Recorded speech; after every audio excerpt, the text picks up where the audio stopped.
Ducks fans, are you ready?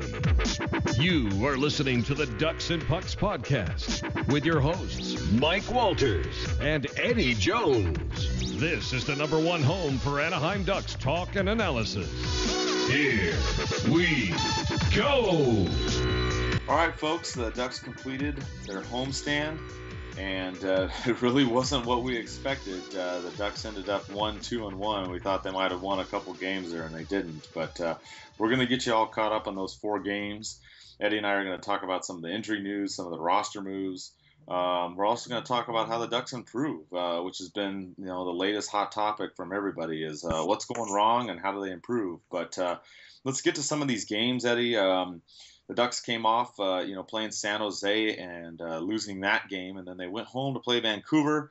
They ended up losing this one 2-1 in a shootout, but this game wasn't an overall bad performance. The Ducks outshot Vancouver 29-25. They even got the first goal by Sami Vatanen, and then a strange goal by Cracknell tied it up, and then they ended up going to the shootout and losing in this one, Eddie.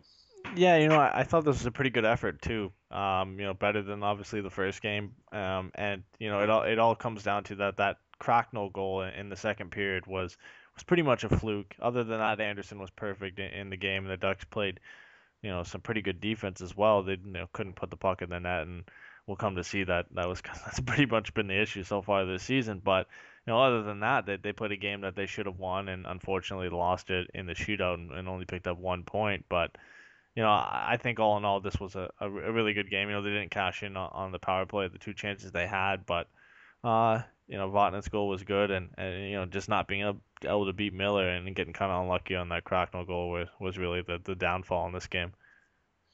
Yeah, and if you go back and look at the replay of the Cracknell goal, it's kind of interesting. You look at it, and it hits the outside of Anderson's jersey and then redirects into the net. And I can't remember seeing a goal like this before, but that happened. The game ended up being tied at 1 after 2 periods, and we actually got to see 3-on-3 hockey, for the first time officially. We'd seen it in preseason, and the Ducks got pressured a little bit in the beginning, came back strong, got that 4-on-3 power play, which, if you understand the rules now, is when it's 3-on-3 and a penalty is called, you add a player. You don't go down to 3-on-2, so it's 4-on-3.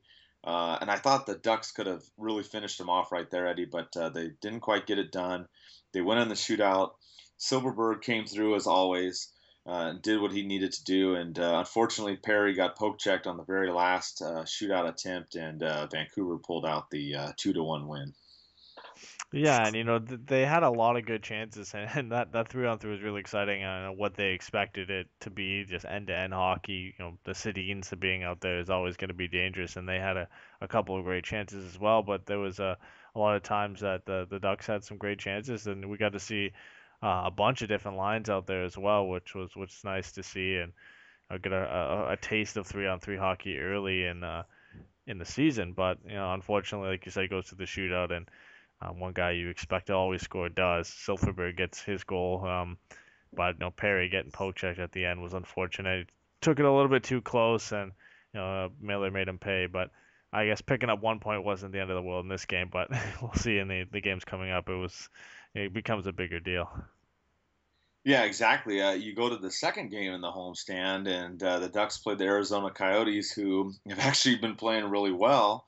And they end up blanking the Ducks and winning 4-0. You had Hudobin go in net. Unfortunately, he gives up 3 goals in the first 12 minutes and change. Anderson comes in, plays well. He only gives up 1 goal the rest of the way, but the Ducks couldn't find enough offense. They outshot the Coyotes 37-29. So it wasn't for a lack of effort, but they got nothing done on the power play, and not really a lot of secondary chances. They're just trying to pressure, and it was just kind of difficult. Once they got down 3-0 in the first period, Eddie, it just seemed like they're trying to catch up as best they could and just throw whatever they could on the net, and they just couldn't get back in this game. Yeah, and you got to give a lot of credit to Mike Smith too. He stopped all 37 shots.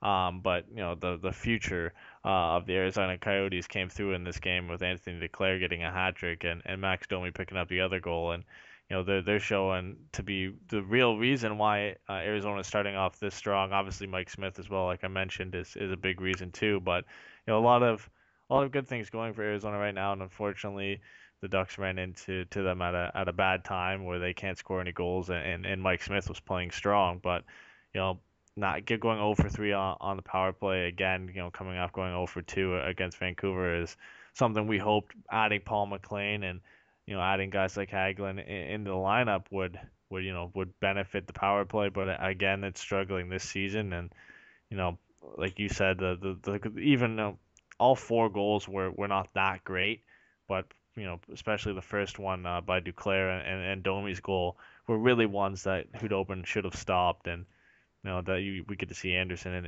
into the second period, and that really sums up the display by Hudobin in that game. Yeah, and it was unfortunate too. A lot of people at the game were really upset. With Hudobin, obviously not playing up to the way he wanted to in that first period.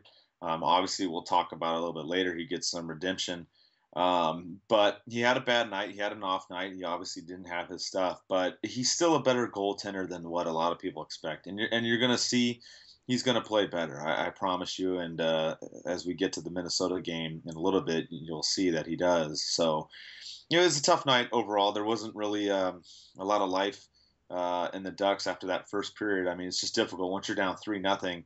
It's tough. And like you said, Mike Smith, he's a really good goaltender. When he's on, he's on. So this was just one game basically to forget, Eddie. That's best that I could sum this one up.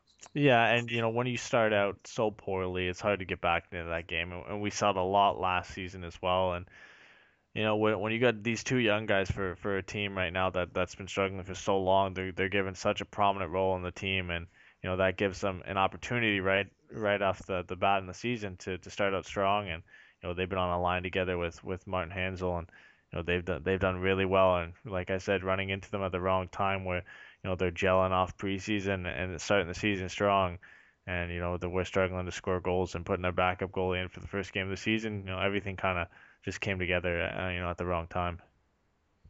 Yeah, you hit the nail on the head on that one. And basically, we had hoped for a better outcome in the next game against Colorado, and unfortunately, almost the same result. The Ducks lost in this one too, not getting a goal. The effort was a lot better.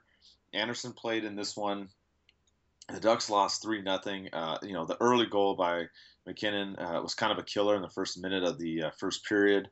But the Ducks did play better. They outshot Colorado 35-25 in this game. They gave up the empty net goal later on.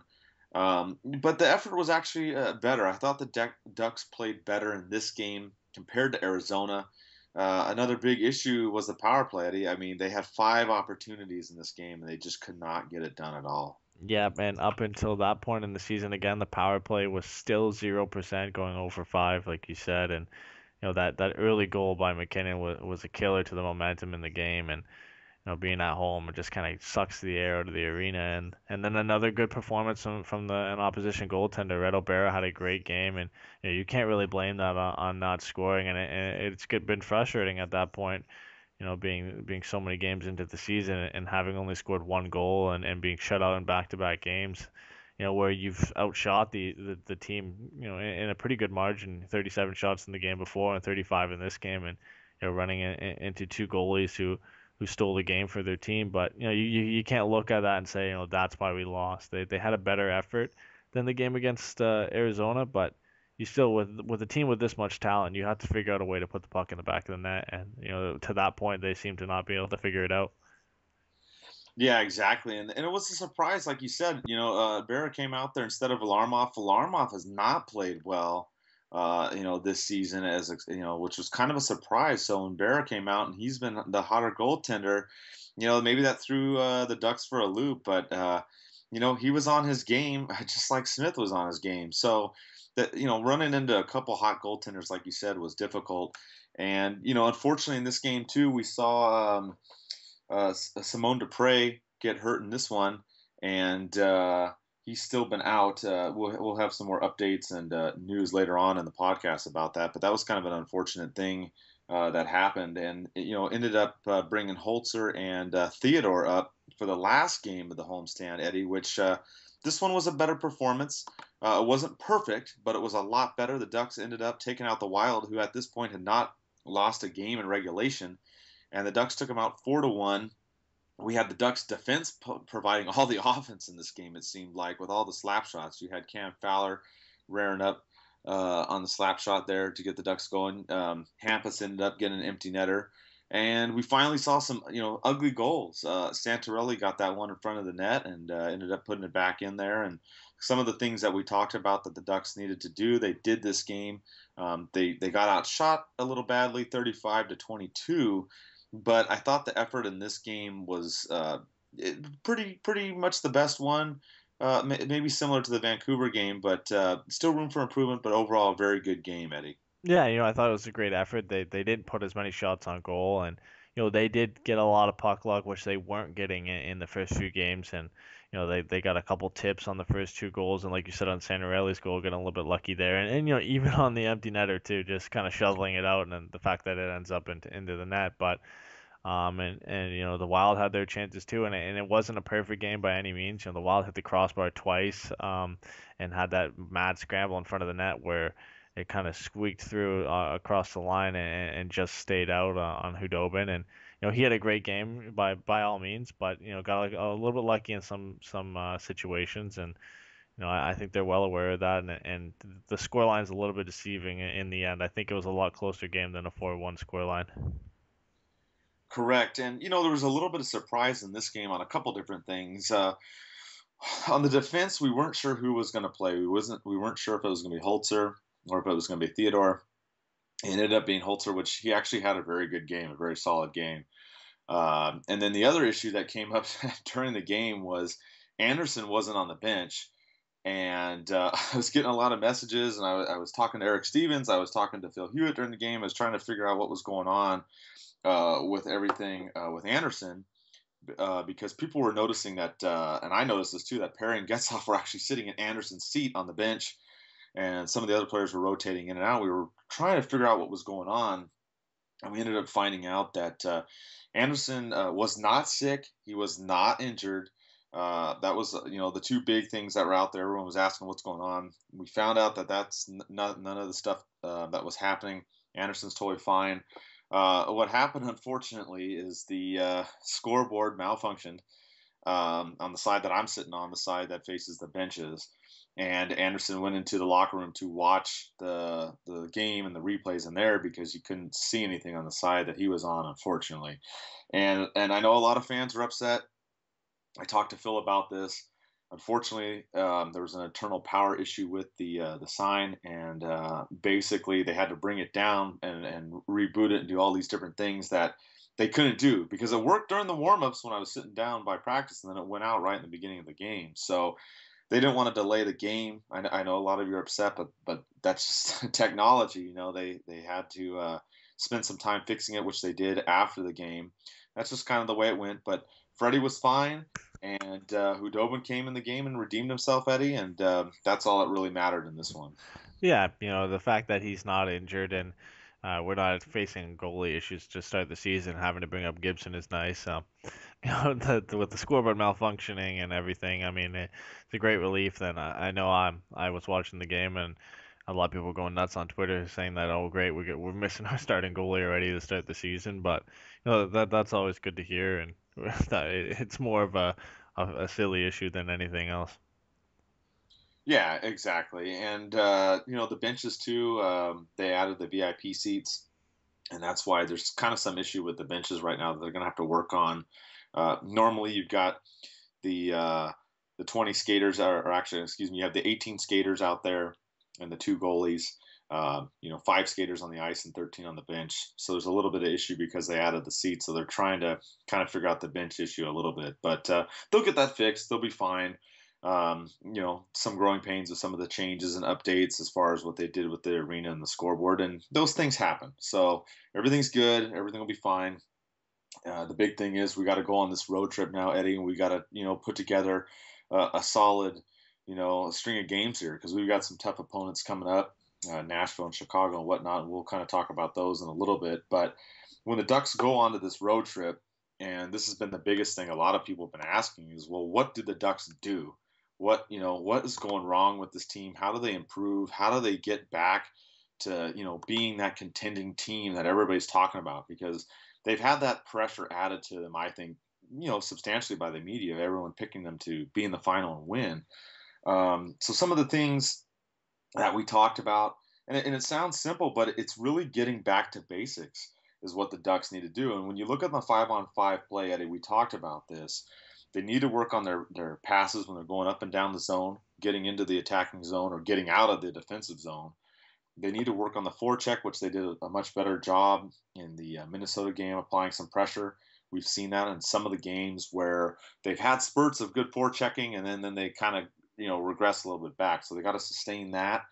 And really, the biggest issue has been the secondary scoring. And what I mean by that is not necessarily in the lineup, but as far as chances go, the Ducks have been attacking most of these games. They've been out shooting the opponent, but they're not getting those redirects and those ugly goals, which they ended up getting in the Minnesota game, but not in the games before that, Eddie. So I think those are the biggest three things in terms of 5-on-5 play, Eddie. It would be the forecheck, the passing, and getting those secondary opportunities. Yeah, and you got to remember too, there's a lot of turnover. I mean, at least 5 new players into the lineup. It's always going to change things, and it's going to be difficult to start the season that way. And they're going to get back to that style and the forecheck style that worked so well last year. And I mean, a big thing too so far is that I've noticed is them getting into their zone, entering the neutral zone, and their flow of play has been just terrible in the first few games. It was a little bit better against Minnesota, but there's a lot of times where they're just turning over the puck or they're having to dump it in, and then like you said, the forecheck isn't strong enough to win the puck back and cycle it around, which they did so well last year. And that's something that I'm sure they'll get back to, and it's Bruce's style of play, and they've got to teach to the newer players, and lost maybe a little bit of size in the lineup, but I'm sure it's still suitable to work, and it's just going to take some time. We're going to have to wait a couple games, and we've seen it improve over each game so far, and we got a lot of tough opponents coming up on the road, so it's going to be the time that it's going to have to get solidified and work. Yeah, exactly. And the other issue has been the power play, which unfortunately we thought was going to be better. The power play hasn't done as well, and some of the issues on that have been, getting set up. The Ducks aren't getting down there and getting set up in the opponent's zone soon enough. They're also trying to make the cute play or the perfect play. We've talked about that too, where they have the opportunity, like we saw in the Vancouver game, especially in that overtime, the 4-on-3 power play. They had chances to shoot and do what they needed to, especially in that kind of situation with so much ice. But they're trying to make that perfect play, so they've got to work on that and getting bodies in front and screens and whatnot on the power play. And if they can start doing that, they can get back to scoring on the power play as well. So those are kind of the issues that I see on the extra man advantage situations, Eddie. Yeah, their decision making has been sloppy, and like you said, entering the zone has been sloppy, and when they finally get in there, they're trying to make that perfect pass, and they've been giving it away, in the slot and along the sides of the boards, way too often, and it's resulted in just poor power plays where they've gotten, a very little time on attack in their opponent's zone, and very few key chances where they have a chance to score. So that's going to have to be something that they're going to work on. I mean, we've talked about this season after season, how the power play, for some reason, with the scoring talent on this team has just been terrible, and they haven't found a system that's worked. And they've got some great offensive defensemen on the blue line, and obviously Perry and Getzlaf and Kessler and Silverberg, guys who should be putting in power play goals for fun. And it's something that they've struggled with so far and still haven't scored on the power play, sitting in the bottom of the league in power play percentage. So that's going to be something that's key to their success this season. And hopefully McLean and Boudreau can figure out a system that works. Exactly. And another big problem has been the lineups, trying to figure that out. We've seen different lineups pretty much every game. And we have Tyler that asks us, who do you think should be on the top line? And we can work from the top line down. I thought the first and second line that worked the best was in the Minnesota game. I liked Hagelin on the top with Getzlaf and Perry, Cogliano with Kessler and Silverberg on the second line. Those were the two top lines in the Minnesota game. The lines 3 and 4, I like for 3 would be Sekach, Raquel, and Santorelli. Santorelli's played good, obviously getting that one goal, getting in the front there. And on the fourth line, I would go with Maroon, Horkoff, and then either Stewart or Jackman. And that's the kind of the way I look at it, Eddie. I think you had something similar, but that's the lineup that I would go with. It seemed to be the most successful in the first 5 games, and that's what I would stick with. Yeah, I think that top 6 is pretty much what they're going to go with from now on. I don't see taking any of those guys out. I mean, maybe the only guy you'd switch out of that top 6 is Cogliano, and maybe spread out the size throughout the lineup. But I like that top 6, and I pretty much like that whole lineup that you mentioned. Like I said though, if you want to maybe spread the speed out, you can put Sekach on that fourth line, and maybe bring up Stewart or Maroon to play with Raquel and Santorelli, or pop Santorelli down there and bring up Stewart if you want to switch it up, and maybe have more size throughout the lineup for certain matchups. And I think that's something they'll do. But the lineups seem to get more normal every night, and solidified. And I like the look of Hagelin on that top line, and Cogliano seems to be fitting in with Kessler and Silverberg, and but barring a little bit of a switch up in the third and fourth line, I think they're almost set. Yeah, I agree with you. I think the top 2 lines is what we would go with, as we mentioned, and then the third and fourth line, Boudreau likes to use those almost equally, so those can be mixed around a little bit. But that seems the way to go. Obviously, we hope that they do that. We'll find out more as practice goes on in the next couple of days. And another question that came up too is about the coaching situation, Eddie. We had Jennifer ask about, is there any truth to the chatter surrounding a coaching change?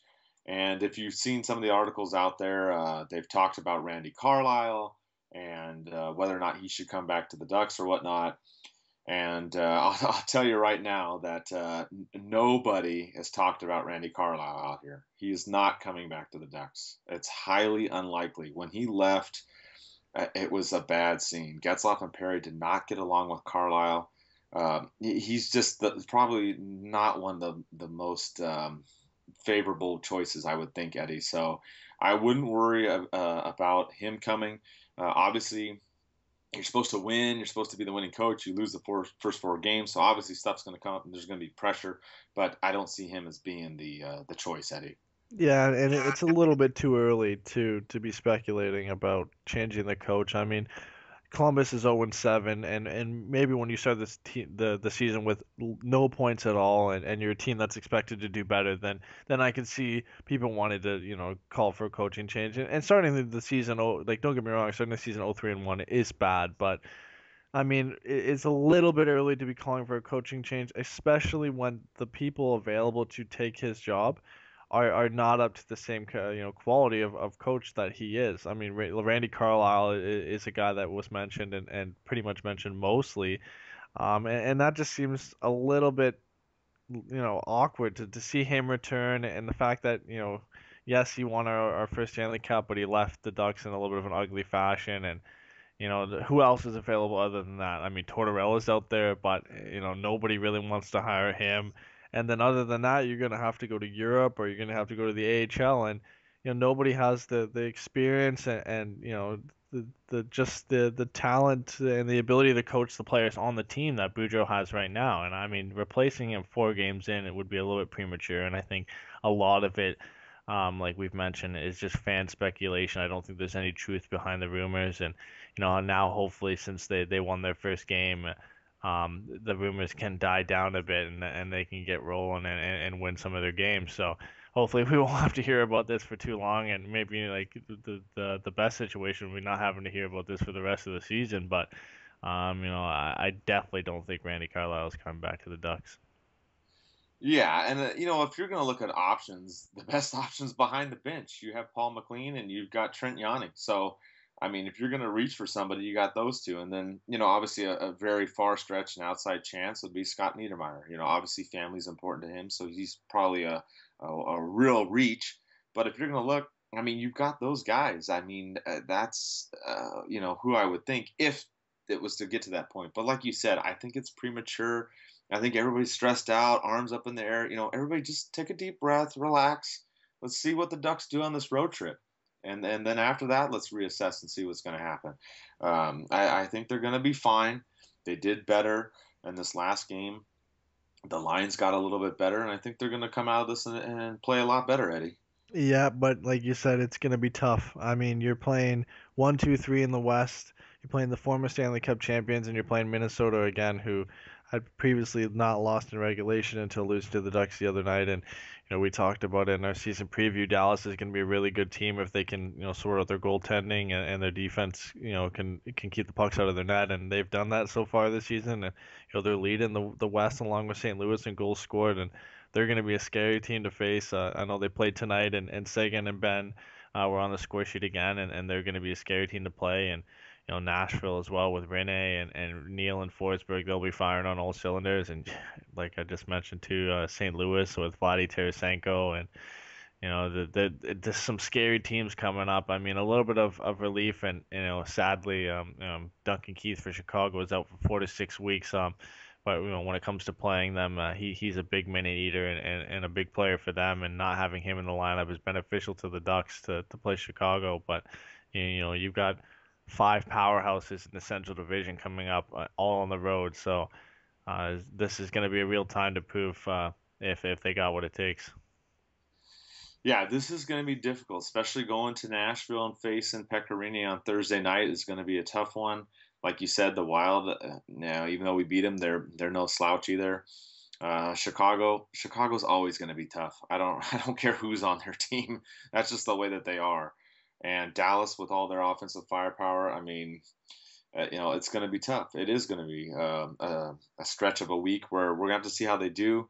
I'm hoping the Ducks pull out 3 wins on this trip, Eddie. That's what I'm thinking. I don't think they'll pull out 4 or 5. If they did, I would be ecstatic and super happy, obviously. But realistically, the Ducks need to pull out at least 3 on this trip, wins. Yeah, that would be respectable. I mean, I think Chicago is realistic right now.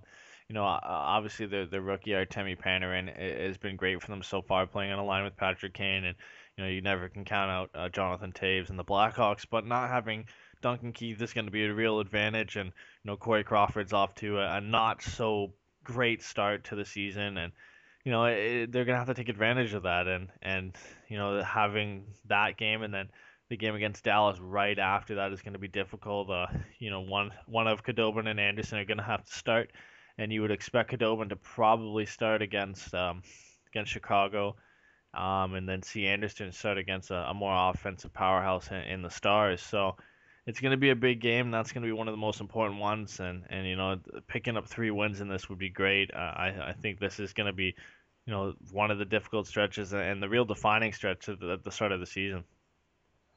I couldn't agree more. This is going to be an interesting, week coming up here, and some updates on the team too. There's some movement, some injury news that we can cover for you guys. In practice, Kessler did not skate today. He was out. I posted up the YouTube video. You can see Michael Granlund takes a run at him, actually hits him in the head pretty good in the second period of that game against the Wild.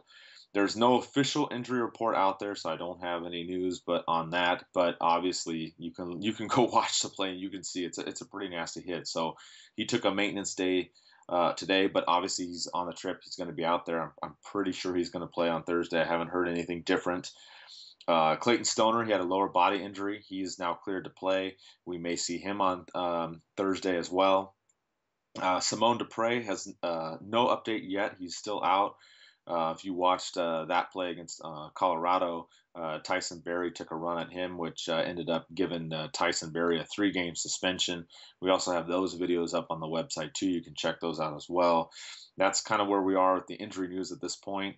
And in terms of roster moves, Wagner and Theodore were both called up. We saw Wagner play. We did not see Theodore play. They had both been sent back down to San Diego, Eddie. Yeah, and it's hopeful. We're all hopeful that Kessler's okay. Like you said, no injury report, and the fact that Wagner got sent back down kind of points in a good direction that Kessler will be ready to play on Thursday, and they'll have to take advantage of that. Having 4 days of rest is going to help any guys who had some knocks, and we'll see if Dupre's ready, but if not, Holzer should be ready to go with Theodore being sent down. And it's going to be good having those days of rest with some guys picking up some knocks, and they'll be ready to go and be well prepared to face Nashville on Thursday. Yeah, and another question pertaining to that, we had one from Adam. He asked if there would be more call-ups from San Diego. That's kind of really just really depends on the injuries, Eddie. I mean, right now, no one else has been called back up. Wagner obviously could come back. Theodore could. Richie's name gets thrown around out there as well. It's just going to depend on what happens on this road trip and really on what happens throughout the season. And right now, we've already gotten into injury trouble, which is unfortunate, with Dupre going down and then Stoner going down, and now he's okay.